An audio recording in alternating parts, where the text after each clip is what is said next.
Hello friends, welcome back on my YouTube channel Pooja Dagar ji के question for all exam. सभी का welcome है पूजा डागर जी के चैनल पर। जल्दी से जुड़ जाइए, 3 बज गए हैं। अपनी साइंस की क्लास स्टार्ट होने वाली है। साइंस जी के चैप्टर नंबर 4 रहेगा आज हमारा। 1 to 3 चैप्टर हम कर चुके हैं फ्रेंड्स। अगर आपको वो भी देखना है तो डिस्क्रिप्शन बॉक्स में आपको प्ले लिस्ट का लिंक मिल जाएगा, तो आप देख लीजिएगा।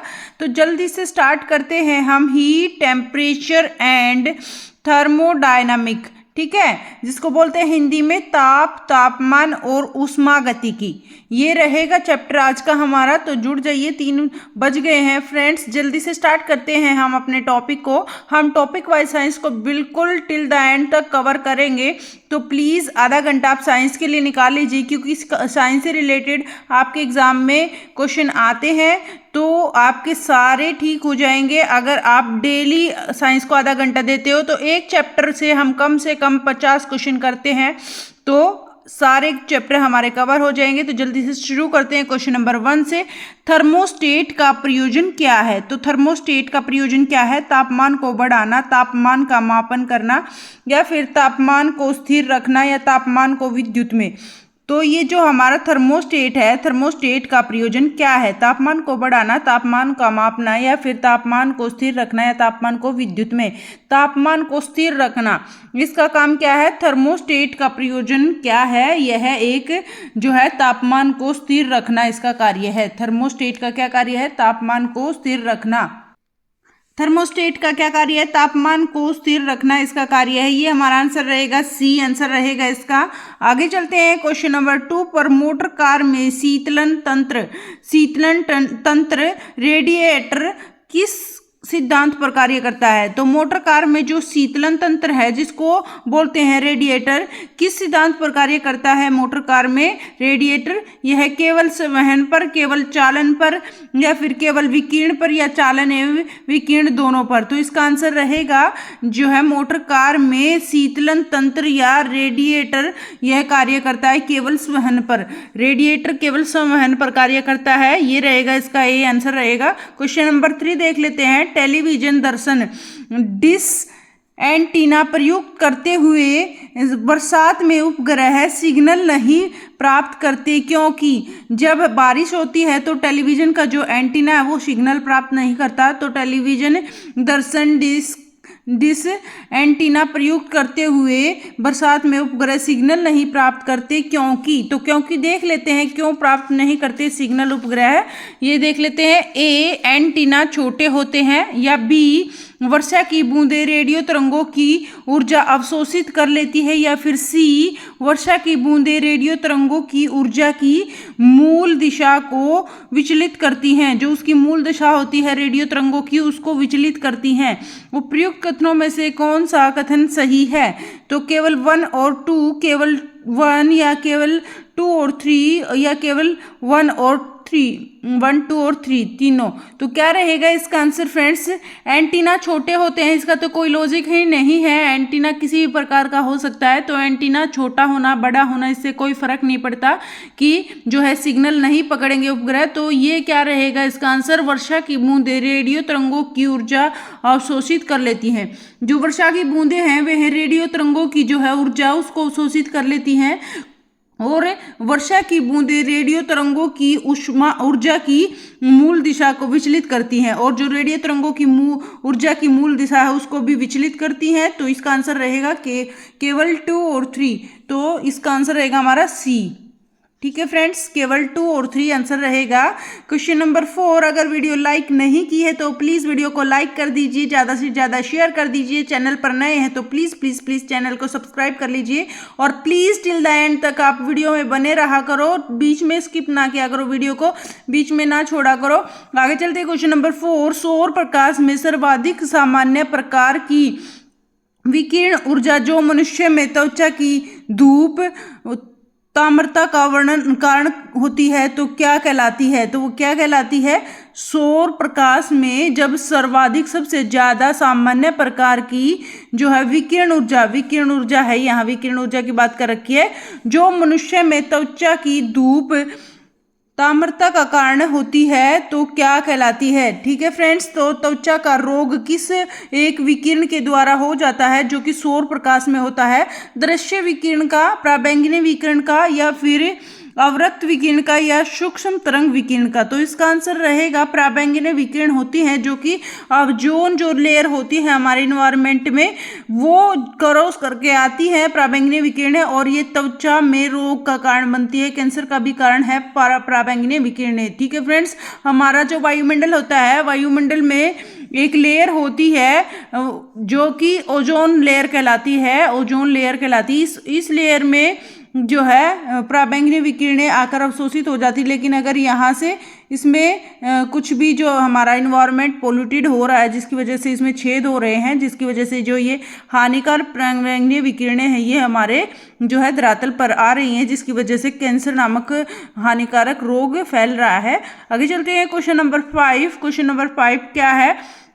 मैले कपड़ों की साबुन और अपमार्जकों से सफाई एक प्रकार के अणुओं के, जिन्हें पृष्ठ संकीर्यक कहते हैं, कारण होती है, जो साबुन और अपमार्जकों में विद्यमान होते हैं। पृष्ठ संकीरक अणु मैल को किस प्रकार हटाते हैं। तो ये जो है पृष्ठ संकीर्ण अणु, यह मैल को किस प्रकार से हटाते हैं ये बताना है। मैले कपड़ों की जब साबुन और अपमार्जकों से जो है सफाई की जाती है, किससे सफाई की जाती है, साबुन और अपमार्जकों से जब उसकी मैले कपड़ों की सफाई की जाती है, तो एक प्रकार के अणुओं के, जिन्हें हमें पृष्ठ संकीर क्या कहते हैं, उनको हम कहते हैं पृष्ठ संकीरक कहते हैं, कारण होती है, जो कि साबुन और अपमार्जकों में विद्यमान होते हैं। पृष्ठ संकीरक अणु मैल को किस प्रकार हटाते हैं। जो ये अणु होते हैं फ्रेंड्स, ये मैल को किस प्रकार से हटा देते हैं, तो ये देखना है हमें। मैल और कपड़े के बीच कुछ गैसें उत्पन्न करके, या फिर कपड़े को सर्पणशील बनाकर, या सी मैल को विलय या गोल कर, या फिर वे अपने कुछ पुंज बना लेते हैं और मैल को पुंजों के करोड़ों में जो है ले जाते हैं। तो क्या इसका आंसर रहेगा फ्रेंड्स, इसका आंसर रहेगा हमारा डी। वे अपने कुछ पुंज बना लेते हैं। जो ये है जो है हमारे अपमार्जक, पृष्ठ संकीरक अणु बोलते हैं। अपमार्जक और साबुन में जो विद्यमान होते हैं, क्या होते हैं, पृष्ठ संकीरक अणु होते हैं। मैल को जो है खत्म करने के लिए वे अपने कुछ पुंज बना लेते हैं और मैल को पुंजों के करोड़ों में ले जाते हैं। पुंज बना के मैल को पुंजों के करोड़ों में ले जाते हैं। तो ये हो गया फ्रेंड्स इसका आंसर। 6 क्वेश्चन देख लेते हैं। कितना तापमान होने पर पाठ्यांक सेल्सियस और फ़ारेनहाइट तापमापियों में एक ही होंगे। तो एक ही होंगे कितने टेम्परेचर पर, जो सेल्सियस है और फ़ारेनहाइट है, दोनों के दोनों सेम कंडीशन में होंगे, तो कितने डिग्री पर होंगे। तो इसका आंसर रहेगा हमारा -40 पर -40 तापमान होने पर पाठ्यांक सेल्सियस और फ़ारेनहाइट तापमापियों में एक ही होंगे। ठीक है फ्रेंड्स, तापमापियों में ये एक ही होंगे -40 पर। आगे चलते हैं क्वेश्चन नंबर 7। जल का घनत्व ताप के साथ साथ परिवर्तित होता है। जो जल का घनत्व है वह ताप के साथ साथ परिवर्तित होता है, जिससे जलीय प्राणियों में या जलीय प्राणियों को ठंडे जल का घनत्व किस ताप पर महत्तम हो जाता है। तो जल का जब घनत्व है वह ताप के साथ साथ परिवर्तित होता है, जिससे जलीय प्राणियों को ठंडे जल का घनत्व किस ताप पर महत्तम होता है। ठीक है फ्रेंड्स, 2 डिग्री पर, 1 डिग्री पर, 3 डिग्री पर, 4 डिग्री पर। तो ये रहेगा 4 डिग्री सेल्सियस पर। ठीक है फ्रेंड्स, 4 डिग्री सेल्सियस पर। आगे चलते हैं क्वेश्चन नंबर 8 पर। वह पानी, जब पानी को 0 डिग्री सेल्सियस से 10 डिग्री सेल्सियस तक गर्म किया जाता है, जब हम पानी को 0 डिग्री सेल्सियस से 10 डिग्री सेल्सियस तक गर्म करते हैं, तो इसका आयतन जो है वॉल्यूम होता है, तो घट जाता है, बढ़ता है, या फिर नहीं बदलता है, या फिर पहले घटता और बाद में बढ़ता है। तो जब हम पानी को 0 डिग्री सेल्सियस से 10 डिग्री सेल्सियस पर गर्म करते हैं ना, तो इसका आयतन है ना क्या हो जाता है, पहले घटता है और बाद में बढ़ जाता है। तो इसका आंसर रहेगा हमारा डी, यह पहले घटता है फिर बाद में बढ़ जाता है, घनत्व पहले घटता है फिर बढ़ जाता है। तो ये हो गए अपने 8 क्वेश्चन फ्रेंड्स। अगर वीडियो अच्छी लगी, क्वेश्चन अच्छे लगे तो प्लीज़ एक लाइक कर दीजिए वीडियो को। आप छोटे क्वेश्चन पर ना जाइएगा क्योंकि अब हमारे एग्जाम में टाइम कंज्यूमिंग क्वेश्चन आने लगे हैं, बड़े बड़े क्वेश्चन आते हैं, लेकिन अगर हम उनको अच्छे से समझ लेते हैं तो इजीली हम उनको सोल्व कर पाते हैं। तो वही अपनी प्रैक्टिस चल रही है साइंस की, हर डे पर हम नया चैप्टर शुरू करते हैं। अगर वो चैप्टर एक दिन में कवर नहीं होता है तो उसके कुछ क्वेश्चन हम नेक्स्ट डे पर करते हैं, सेकंड पार्ट बना के, तो सारा कवर करेंगे साइंस। तो प्लीज़ अगर चैनल पर नए हैं तो चैनल को सब्सक्राइब कर लीजिए। क्वेश्चन नंबर 9 देख लेते हैं। क्वेश्चन नंबर 9 क्या है हमारा, निम्न कथनों पर विचार करें। इन कथनों पर हमें क्या करना है, विचार करना है। 100 डिग्री सेल्सियस पर भाप तथा 100 डिग्री सेल्सियस पर उबलते जल में ऊष्मा की मात्रा एक समान होती है। तो 100 डिग्री भाप और 100 डिग्री जो है सेल्सियस पर उबलते जल की ऊष्मा की मात्रा एक समान होती है, तो ऐसा तो नहीं होता है। बर्फ की संकलन, भाप अलग होती है, ऊष्मा अलग होती है, तो बर्फ अगला देख लेते हैं। बी, बर्फ की संकलन गुप्त ऊष्मा तथा जल की जो है वाष्पन गुप्त ऊष्मा बराबर होती है, ऐसा भी नहीं हो सकता। बर्फ की जो संकलन गुप्त ऊष्मा है वह अलग तरह की होती है और जल की जो है वह वाष्पन गुप्त ऊष्मा अलग तरह की होती है, तो ये भी नहीं रहेगा इसका आंसर। नेक्स्ट क्वेश्चन नेक्स्ट इसका पार्ट देखते हैं। सी क्या है, वातानुकूलक में कक्ष वायु में वाष्पित कुंडली में ऊष्मा का निष्कर्षण होता है तथा द्रवित कुंडली पर ऊष्मा का निरसन होता है।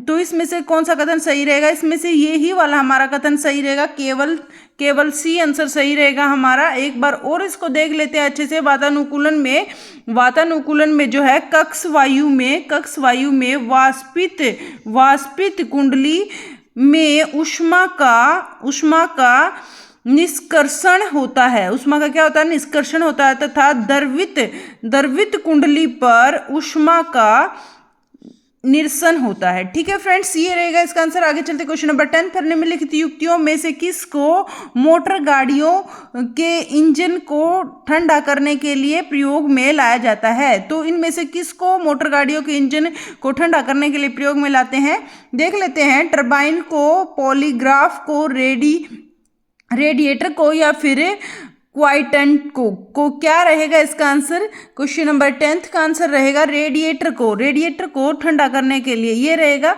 निम्नलिखित युक्तियों में से किसको रेडिएटर मोटर गाड़ियों के इंजन को ठंडा करने के लिए प्रयोग में जो है लाया जाता है, ये रहेगा इसका आंसर, रेडिएटर आएगा इसका आंसर। आगे चलते क्वेश्चन नंबर 11 पर। क्वेश्चन नंबर 11 क्या है, प्रेशर कुकर में जब हम खाना जल्दी पकाते हैं, जल्दी पक जाता है खाना प्रेशर कुकर में, क्यों जल्दी पक जाता है। वाष्प उबलते पानी से कम ऊष्मा या ऊर्जा या गर्म होती है, वाष्प उबलते पानी से कम गर्म होती है, या फिर कुकर से गर्मी बाहर नहीं निकल पाती, या अधिक दबाव के कारण पानी का क्वथनांक बढ़ जाता है, या पानी कम ताप पर ही उबलने लगता है। तो क्या इसका आंसर रहेगा फ्रेंड्स, इसका आंसर रहेगा अधिक दाब के कारण। किसके कारण, अधिक दाब के कारण जो है पानी का क्वथनांक बॉइलिंग पॉइंट बढ़ जाता है। अधिक दाब के कारण पानी का बॉइलिंग पॉइंट जो है क्वथनांक है बढ़ जाता है, तो इसका आंसर सी रहेगा 11 का।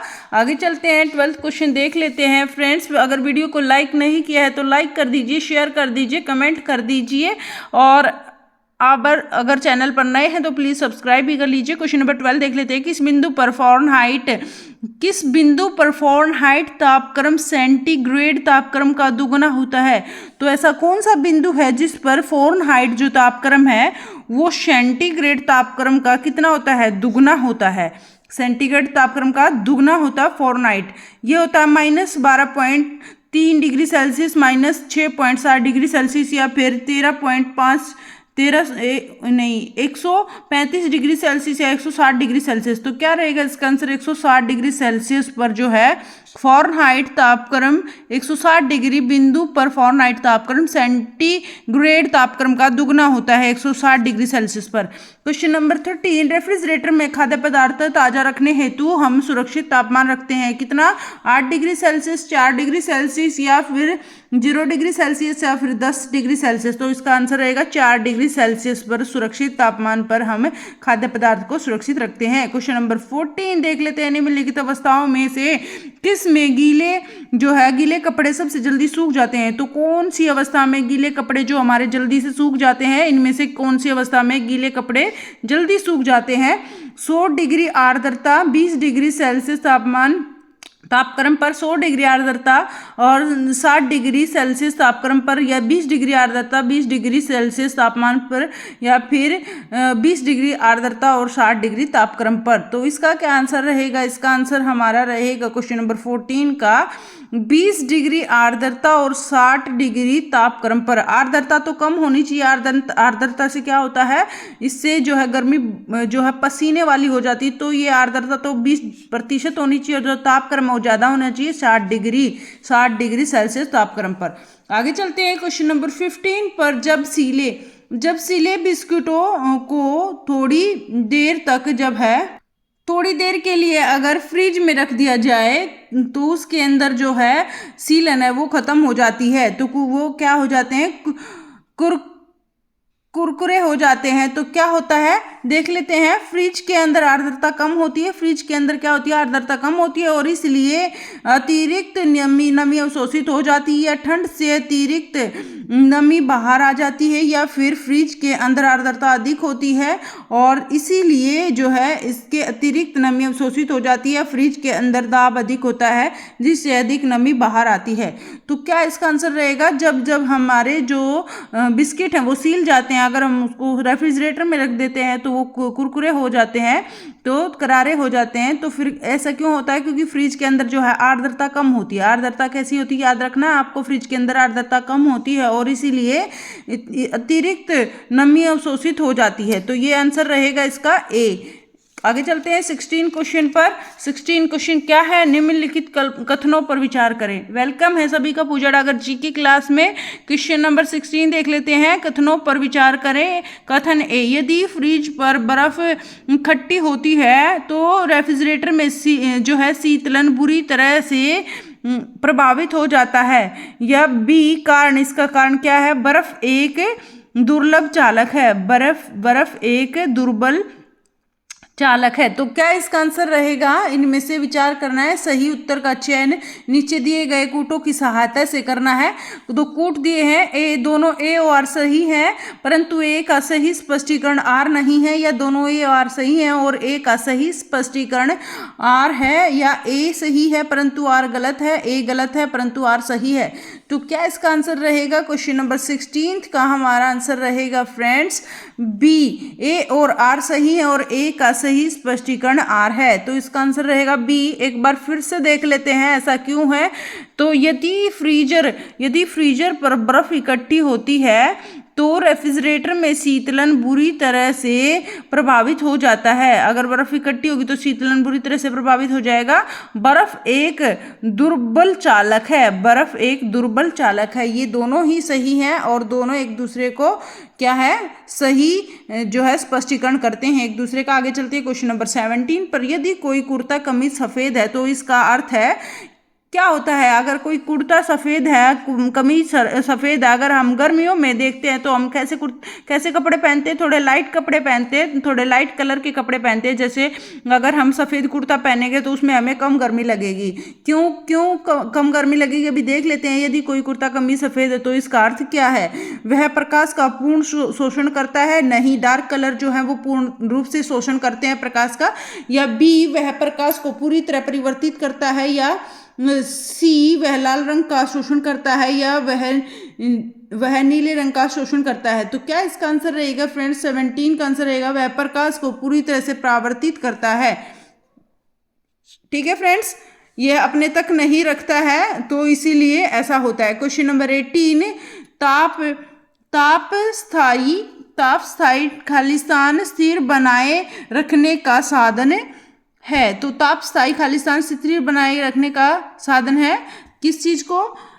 टेम्परेचर, ताप को, या करंट या विद्युत प्रवाह को, या फिर प्रेशर या दबाव को, या हीट, रेडिएशन, ऊष्मा विकिरण को। तो जो है ताप स्थायी खालिस्तान स्थिर बनाए का साधन है। तो किसको स्थिर बना के रखता है ताप स्थायी? इसका आंसर रहेगा ताप, टेम्परेचर को। ताप स्थायी तो टेम्परेचर को ही स्थायी रखेगा। तो 18th का हमारा आंसर हो गया ए। आगे चलते हैं 19th क्वेश्चन पर। 19th क्वेश्चन क्या है? प्लीज वीडियो में एंड तक जुड़े रहें। क्वेश्चन नंबर 19 देख लेते हैं। एक अपनी क्लास 8 से 8:40 होती है, उसमें हम जीके करते हैं, और 3 वाली क्लास में हम आधे घंटे की क्लास में क्या करते हैं? साइंस करते हैं। इसमें हमारे 30 या 40 क्वेश्चन रहते हैं डेली के, और सारे एमसीक्यू रहते हैं। तो आप पीछे वाली क्लास भी देख लीजिएगा। क्वेश्चन नंबर 19 देख लेते हैं। थर्मोस्टेट वह यंत्र है जो, थर्मोस्टेट कौन सा यंत्र है? तापक्रम मापता है, ऊष्मा मापता है, या फिर किसी निकाय का तापक्रम स्व नियंत्रित करता है, या फिर किसी निकाय का दाब स्व नियंत्रित करता है। जो थर्मोस्टेट वह यंत्र है। थर्मोस्टेट कौन सा यंत्र है? क्या रिप्रेजेंट करता है थर्मोस्टेट? यह करता है किसी निकाय का तापक्रम, किसी निकाय का तापक्रम स्व नियंत्रित करता है। थर्मोस्टेट है किसी निकाय का तापक्रम स्वयं जो है, स्व माने स्वयं नियंत्रित करता है किसी निकाय का तापक्रम थर्मोस्टेट में। ठीक है फ्रेंड्स, आगे चलते हैं। दाब नहीं आएगा इसमें, तापक्रम आएगा। क्वेश्चन नंबर 20, जल के आयतन में क्या परिवर्तन होगा यदि जो है तापमान 9 डिग्री सेल्सियस से गिरकर 3 डिग्री सेल्सियस रह जाता है। तो क्या होता है? जल के आयतन में क्या परिवर्तन होगा यदि जो है टेम्परेचर है वो 9 डिग्री सेल्सियस से गिर कर 3 डिग्री सेल्सियस कर दिया जाता है। तो आयतन बढ़ जाएगा, आयतन पहले बढ़ेगा और बाद में घटेगा, या फिर आयतन में कोई परिवर्तन नहीं होगा, या फिर आयतन पहले घटेगा फिर बढ़ेगा, या फिर पानी जम जाएगा। तो क्या होगा? 20 में आयतन पहले घटेगा और बाद में बढ़ेगा। तो इसमें से क्या आंसर रहेगा? हमारा आंसर रहेगा पहले आयतन घटेगा और बाद में बढ़ेगा। ऐसा होता है। तो अगर टेम्परेचर ज़्यादा है और उसके बाद टेम्परेचर कम हो जाता है तो पहले आयतन जो है घटेगा और बाद में बढ़ेगा। ये रहेगा इसका आंसर। क्वेश्चन नंबर 21 देख लेते हैं, कथन देख लेते हैं और कारण देख लेते हैं। ये जो है इसका स्पष्टीकरण है या नहीं है देखते हैं।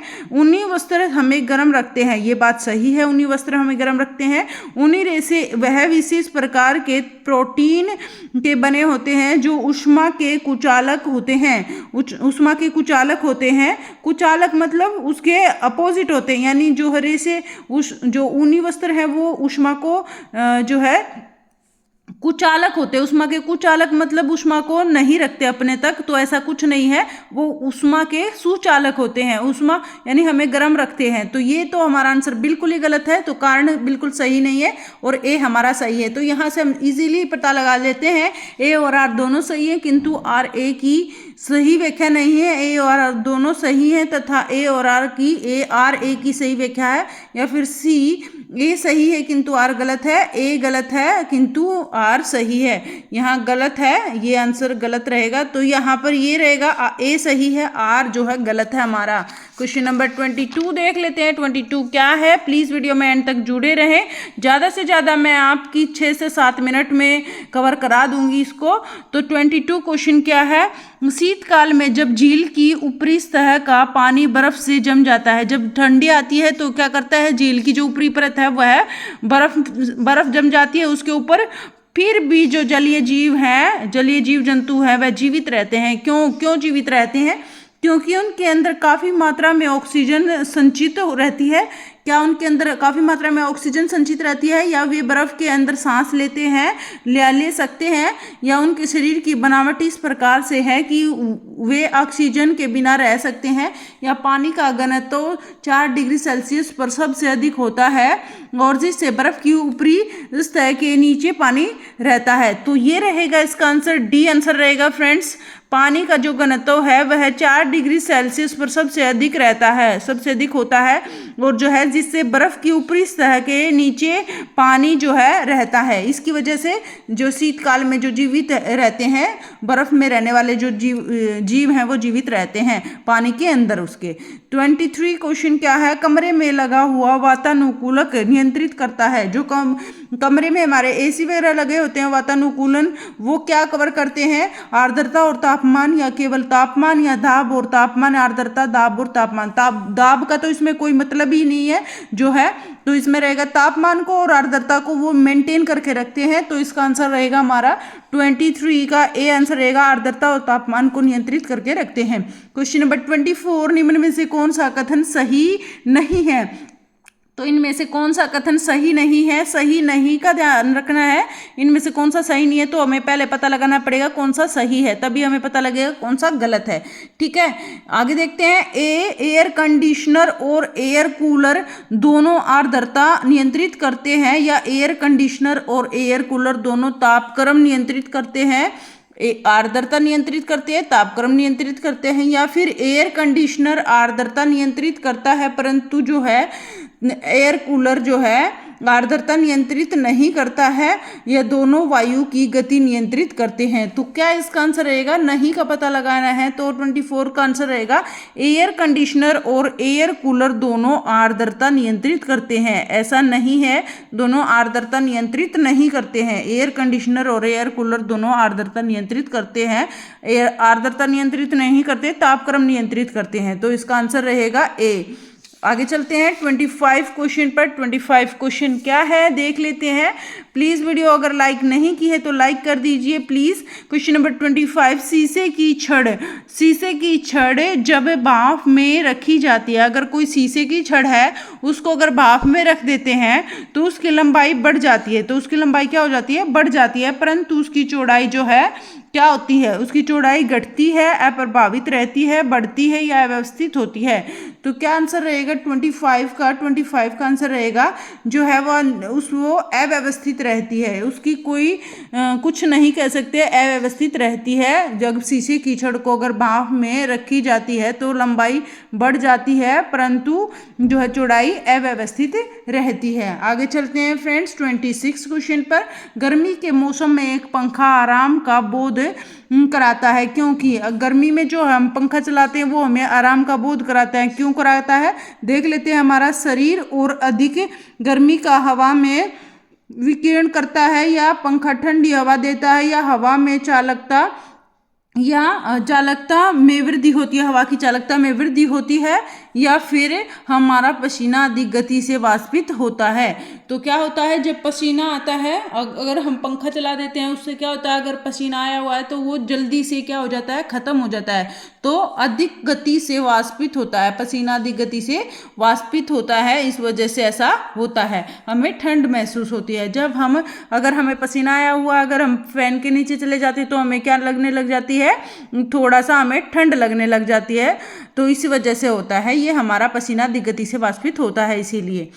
आगे चलते हैं क्वेश्चन नंबर 27, मनुष्य आर्द्रता व गर्मी से परेशानी अनुभव करता है, इसका कारण क्या है। मनुष्य आर्द्रता और गर्मी से परेशानी अनुभव करता है, इसका क्या कारण है, कम पसीना आना, अधिक पसीना आना, या पसीना आर्द्रता के कारण वाष्पित नहीं होता है, या आर्द्रता के कारण पसीना नहीं आता है। तो आर्द्रता के कारण तो पसीना आएगा ही, और जो है हमारा पसीना आर्द्रता के कारण वाष्पित नहीं होता, ये नहीं रहेगा, पसीना आर्द्रता के कारण वाष्पित नहीं होता है। इसमें इसका कारण पूछा है, मनुष्य आर्द्रता और गर्मी से परेशानी अनुभव जब करता है जब पसीना आर्द्रता के कारण वाष्पित नहीं होता है, तब ऐसा महसूस करता है। आगे चलते हैं क्वेश्चन नंबर 28 पर। पानी से भरी डॉट लगी हुई बोतल अगर जमने के लिए अगर रख दी जाए तो वह टूट जाएगी, क्यों टूट जाएगी, जमने पर जल का आयतन घट जाता है, जमने पर जल का आयतन घट जाता है, जमने पर बोतल सिकुड़ती है, या जमने पर जल का आयतन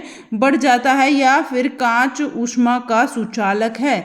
तो क्या इसका आंसर रहेगा, अगर ऐसा होता है, अगर किसी पानी से भरी बोतल को अगर हम डोट लगा के रख देते हैं तो क्या होता है, उससे होता है जमने पर जो है जल का आयतन बढ़ जाता है। जमने से क्या होता है, जल का आयतन बढ़ जाता है।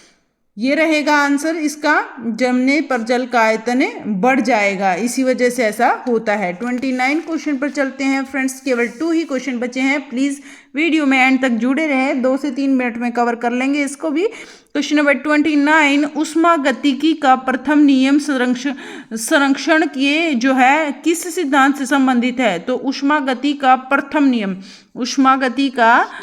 नियम संरक्षण के किस सिद्धांत से संबंधित है? संवेग से, आवेश से, या फिर ऊर्जा से, या फिर पदार्थ से? तो क्या इसका आंसर रहेगा 29 का फ्रेंड्स?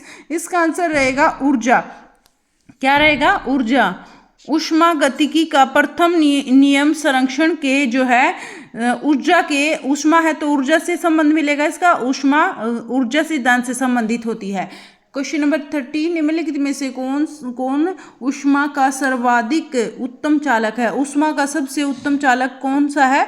बेस्ट कंडक्टर कौन सा है? ऊष्मा का सर्वाधिक उत्तम चालक बेस्ट कंडक्टर कौन सा है? पारा है, जल है, या बेंजीन है, या फिर चमड़ा है? तो क्या रहेगा इसका आंसर? ऊष्मा का सर्वाधिक उत्तम चालक इनमें से कौन सा है? 30 का क्या आंसर रहेगा फ्रेंड्स? तो इसका आंसर रहेगा हमारा जल। ठीक है, जल ऊष्मा का सबसे उत्तम चालक है, बेस्ट कंडक्टर है। Thank you very much video में एंड तक जुड़े रहने के लिए। थैंक यू सो मच अपना कीमती समय निकालने के लिए और साइंस क्लास देखने के लिए, और शायद आपके लिए बहुत ज़्यादा यूज़फुल रहेगी।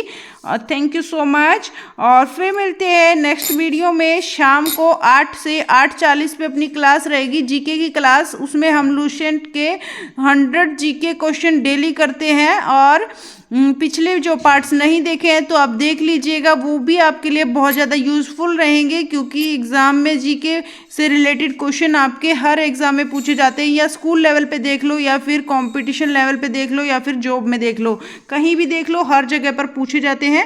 सो आप देख लीजिए सारी videos. Thank you so much, keep smile and take care. फिर मिलते हैं शाम को। Bye bye, take care. Please time से आ जाइए 8 बजे।